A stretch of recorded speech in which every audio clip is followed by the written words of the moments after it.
Soja mất kiểm soát, cô cầm ống nước hỏi Abu, hỏi rốt cuộc, anh có đưa tiền nuôi con không?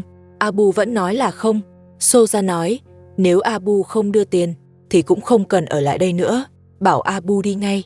Abu nói, còn có việc với ông bố chồng và bà mẹ chồng.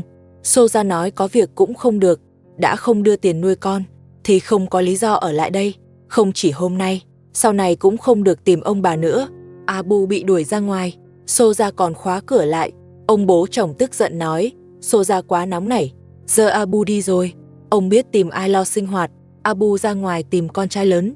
Anh nói, không hiểu sao Soja lại thành ra như vậy, cư xử quá cực đoan, cứ bám mãi chuyện tiền nuôi con. Nasima nói, Soja bây giờ là vậy, gia đình phải ở lêu rồi, cô ta vẫn ngày nào cũng tới gây chuyện, chỉ cần thấy có đồ là lấy đi ngay. Con trai lớn bảo Abu nghĩ cách giúp, căn nhà ông bố chồng ở vốn là của họ, không thể để Soja chiếm mãi. Abu nói, anh cũng muốn lấy lại nhà, nhưng thật sự không có cách, nếu không đã chẳng phải dọn ra ngoài. Giờ Soja làm gì, ông bố chồng cũng banh, thà đuổi họ đi còn hơn để Soja rời nhà. Anh cũng không biết làm sao, giờ Soja còn đuổi anh ra ngoài, hai đứa nhỏ vẫn còn trong nhà. Con trai lớn bảo Abu yên tâm, Soja sẽ không làm khó bọn trẻ, vì còn có ông bà ở đó, họ cũng sẽ không để trẻ bị ảnh hưởng, con cái của họ cũng ở đó, bảo Abu đừng lo. Nasima đề nghị cùng vào nhà, đuổi Soja ra ngoài, rồi họ vào ở. Abu nói không được, anh từng nghĩ tới chuyện này rồi, nhưng ông bố chồng chắc chắn sẽ ngăn cản, không thể đuổi ông ra ngoài.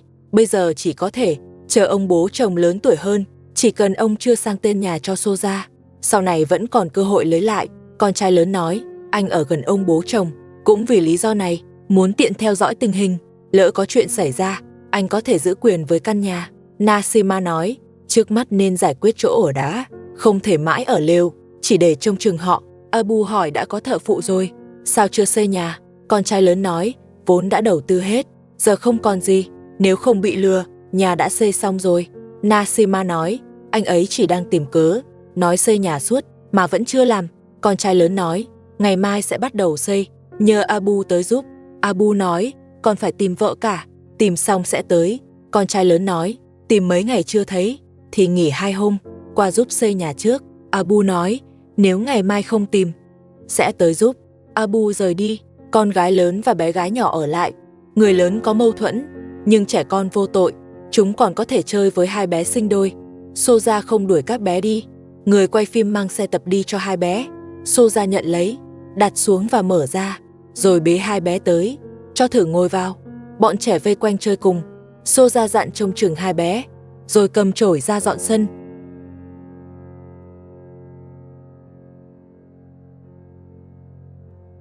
Dọn xong sân, Soja đẩy cầu trượt tới, bảo bọn trẻ cùng chơi, để không làm bẩn quần áo.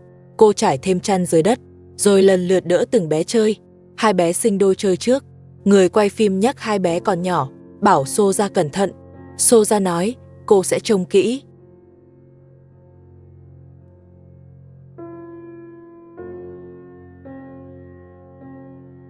Ông bố chồng tới, dặn Soja chú ý an toàn, đừng để trẻ bị thương. Soja nói đã biết, chỉ chơi một lát, mệt là dừng.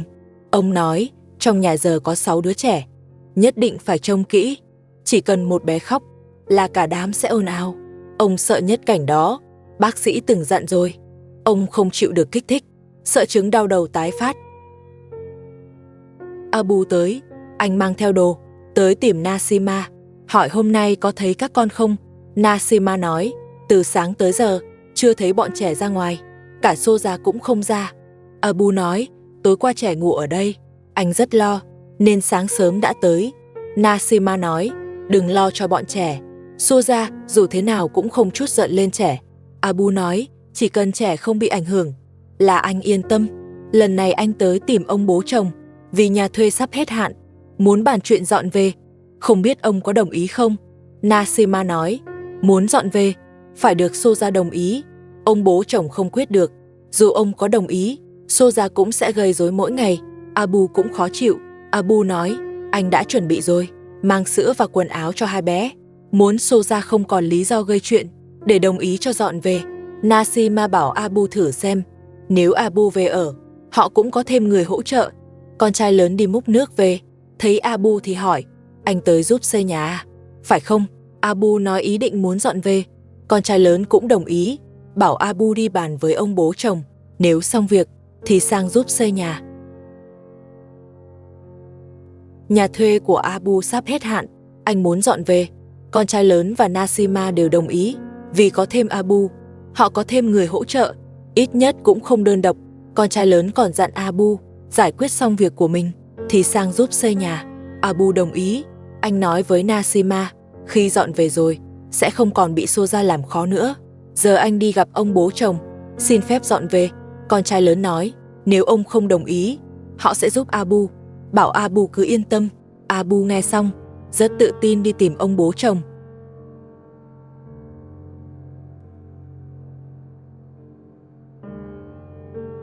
Abu gặp ông bố chồng và chào hỏi.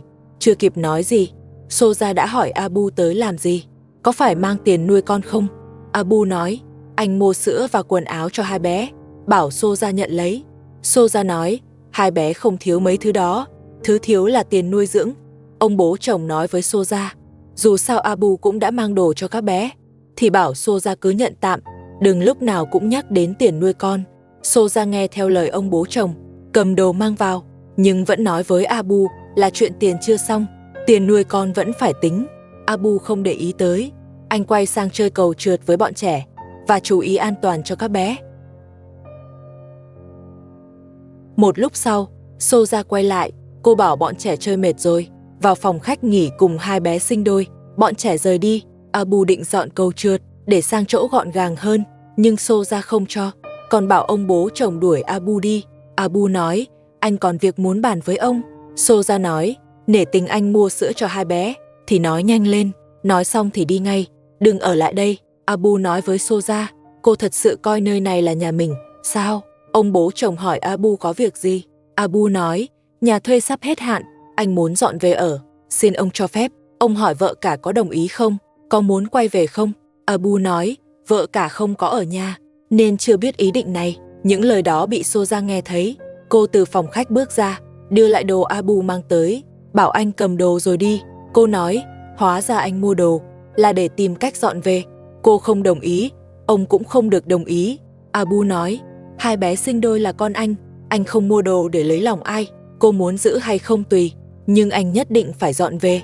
Ông bố chồng khuyên Abu, đừng tiếp tục làm căng thẳng, anh và vợ cả ở ngoài vẫn ổn, lại có công việc, cuộc sống cũng tạm được, không cần dọn về, ông còn muốn sang chỗ anh ở vài hôm.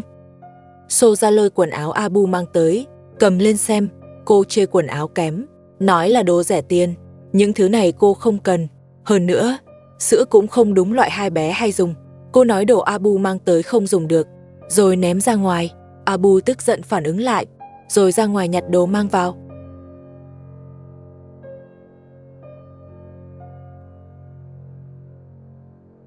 Abu đặt đồ xuống đất, anh nói với Soja, đây là đồ anh mang cho hai bé. Soja không có quyền vứt đi. Ông bố chồng bảo mọi người dừng lại, bảo Soja cất đồ đi. Dù không thích quần áo, nhưng sữa vẫn dùng được, ít nhất khi hai bé đói còn có cái ăn. Nghe ông khuyên, Soja đồng ý giữ lại đồ. Ông bố chồng lại hỏi Abu, ngoài mang đồ cho trẻ, còn việc gì nữa không? Abu nói, nhà thuê đã hết hạn. Soja lập tức ngắt lời, lại đòi tiền nuôi con, không đưa thì phải đi. Abu nói, anh còn mang được đồ cho hai bé, đã là rất cố gắng. Tiền nuôi con đã bị đòi hết từ lâu. Dù có đòi, anh cũng sẽ không đưa thêm. Bảo Soja đừng tiếp tục nghĩ tới chuyện đó. Nói xong anh đi về phía kho, nói kho đang trống, anh muốn tạm ở đó. Soja nói, kho không cho ai ở. Con trai lớn và Nasima tới. Nasima nói, kho đang bỏ trống, cô không ở nữa, cho Abu ở. Soja đuổi họ đi, nói trong nhà cô quyết, không tới lượt con trai lớn và Nasima quyết thay. Không khí lại căng thẳng. Ông bố chồng tới can ngăn, bảo mọi người giải tán, ai về chỗ nấy, vì ông cần yên tĩnh nghỉ ngơi, nếu không đau đầu sẽ tái phát. Nhưng chuyện vẫn chưa xong, ông cũng không đuổi được ai. Con trai lớn xin ông giúp, cho Abu tạm ở kho. Soja nói, cô khó khăn lắm mới đuổi được họ khỏi kho, giờ Abu lại muốn vào. Cô nhất quyết không đồng ý, rồi đi khóa cửa. Abu bảo cô mở cửa, nói chỉ ở tạm một thời gian, vì nhà thuê đã hết hạn, vợ cả đã bỏ đi, anh cần đi tìm, nhưng không yên tâm về con. muốn để trẻ ở đây cho bà mẹ chồng chăm. Có vậy anh mới yên tâm đi tìm vợ cả. Soja nói, đó chỉ là cái cớ. Cô không cho Abu ở kho. Nếu lo cho trẻ, thì cứ để trẻ ở đây. Giống như hôm qua, Abu nói, như vậy anh không yên tâm. Anh phải ở lại cùng con. Con trai lớn kéo Abu lại, bảo đừng cãi với Soja. Hãy hỏi ông bố chồng, xem ông quyết thế nào.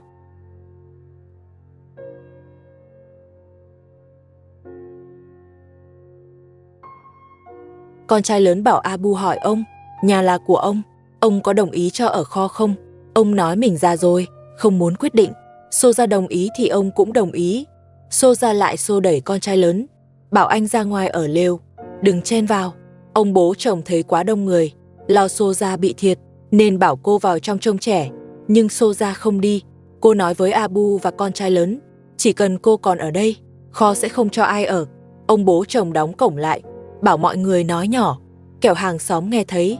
Con trai lớn lại xin ông cho Abu ở kho, như vậy Abu còn giúp xây nhà. Soja nghe chuyện Abu giúp xây nhà, càng phản đối dữ hơn, rồi lại xảy ra cãi vã.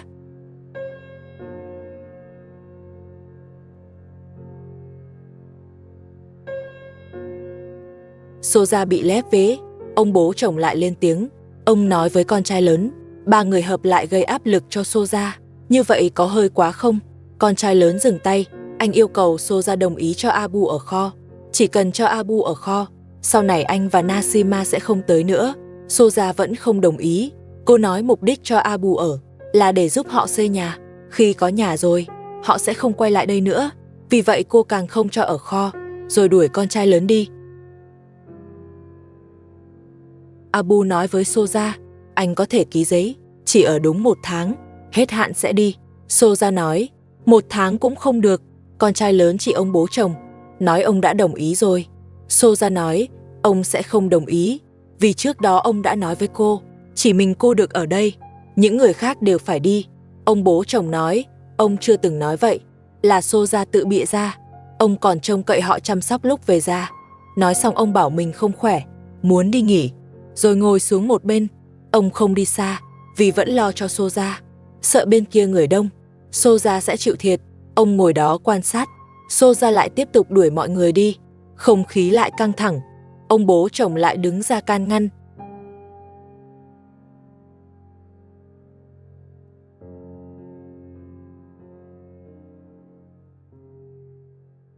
Cuối cùng cả ba người đều không thắng nổi Soja, bởi phía sau Soja luôn có ông bố chồng. Có cư dân mạng nói rằng, nhân lúc Abu và con trai lớn đều có mặt, họ nên liên thủ đuổi Soja đi. Thực ra họ cũng từng nghĩ như vậy. Hôm qua Nasima đã nói rõ, muốn đuổi Soja đi và lấy lại căn nhà. Nhưng con trai lớn và Abu đều không đồng ý, vì họ biết chỉ cần ông bố chồng còn ở đó, thì chuyện này không thể làm được. Qua chuyện hôm nay là thấy rất rõ, khi con trai lớn và Abu tới, ông bố chồng luôn đứng bên cạnh Soja. Dù bản thân không khỏe, ông vẫn không chịu vào phòng nghỉ. Con trai lớn và Nasima rời đi. Tiếp theo là đến lượt Abu. Ông bố chồng nói với Abu, hai đứa sinh đôi không thiếu sữa và quần áo, thứ chúng thiếu là tiền nuôi con. Bảo Abu mang đồ về, đổi thành tiền nuôi con. Abu nói với Soja, kho để trống cũng để trống, bảo Soja mở cửa kho cho anh dọn dẹp rồi vào ở. Soja nói, muốn ở kho cũng được, nhưng phải nộp tiền nuôi con, sữa và quần áo thì không tính. Nói xong còn đá đồ sang một bên. Abu nhặt đồ lại đặt gọn gàng. Soja đứng chắn trước cửa kho không cho vào. Thấy Abu đến lại tiếp tục đòi tiền. Cô nói không thấy tiền nuôi con thì cô sẽ đứng đây không đi. Abu bảo cô tránh ra, nói nếu không tránh thì sẽ xảy ra xô xát. Soja nói không phải cô không cho ở, mà là ông bố chồng không cho. Trong nhà không còn tiền, bắt cô phải đi đòi tiền nuôi con. Nếu Abu không tin, có thể hỏi ông bố chồng. Abu đến hỏi thẳng ông nói mình chưa từng nói vậy, là Soja tự nói ra. Abu nói với ông, mong ông thuyết phục Soja cho anh ở kho vài ngày. Ông nói nếu ở kho thì chắc chắn sẽ ăn uống ở đây.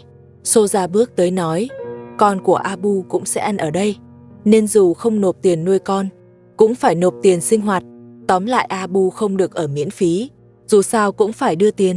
Không có tiền thì đừng mơ ở. Abu tức giận định rời đi. Soja gọi anh lại, bảo mang hết sữa và quần áo đi. Nói đồ Abu mang toàn đồ bỏ. Abu tức quá đưa ra cho cô xem có phải đồ rẻ không. Soja nhìn rồi vẫn chê rẻ, sau đó ném đi.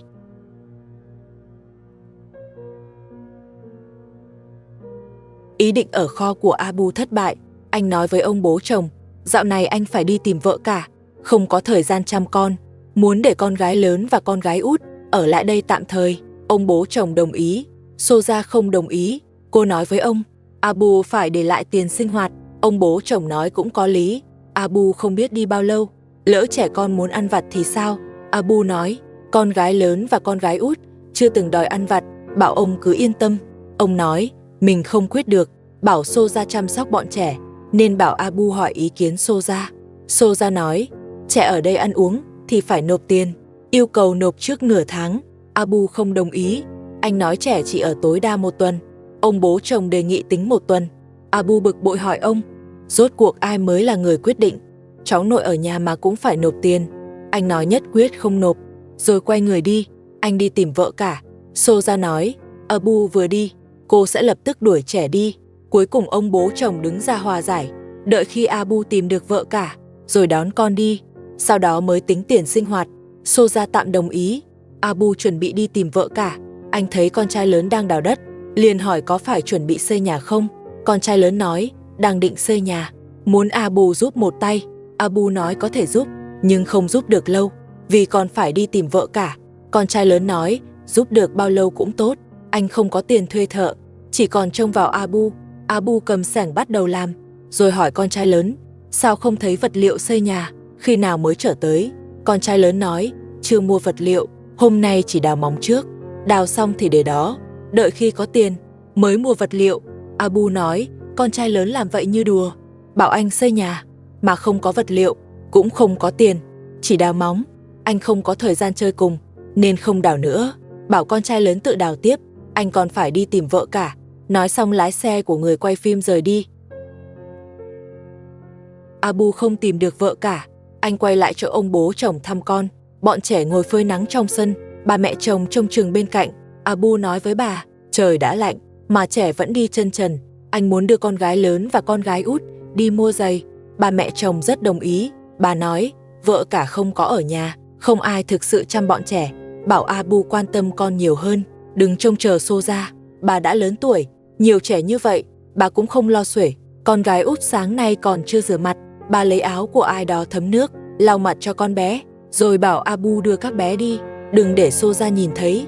Abu nói với bà mẹ chồng, tối anh sẽ đưa các bé quay lại. Nói xong, Abu gọi con gái lớn đang ngồi dưới đất, bảo cô bé đứng dậy mang giày đi cùng anh. Con gái út của con trai lớn thấy con gái lớn mang giày đi mua sắm, cũng muốn đi theo, cô bé cũng chạy đi mang giày, đứng nhìn Abu đòi đi cùng. Abu nói với cô bé, lần này không thể đưa theo, 3 đứa thì anh không chăm nổi, hẹn lần sau sẽ đưa đi. Bà mẹ chồng giục Abu đừng chần chừ, nhanh đưa các bé đi đi, lỡ để Soja thấy, không chỉ không đi mua được, mà chính anh cũng khó rời đi, cô ta sẽ bám theo đòi tiền sinh hoạt. Abu không dám chậm trễ nữa, dắt các bé đi ra ngoài. Soja nghe thấy động liền đi ra, hỏi Abu định đưa trẻ đi đâu. Abu nói, anh đưa con của mình đi, không cần báo với Soja. Soja bảo Abu đặt trẻ xuống, không cho anh đưa trẻ đi. Abu hỏi vì sao. Soja nói, trẻ đã ăn ở đây mấy ngày, phải đưa tiền sinh hoạt rồi mới được đi. Abu gọi con gái lớn đứng sát bên, nắm tay chuẩn bị rời đi. Soja vẫn không chịu.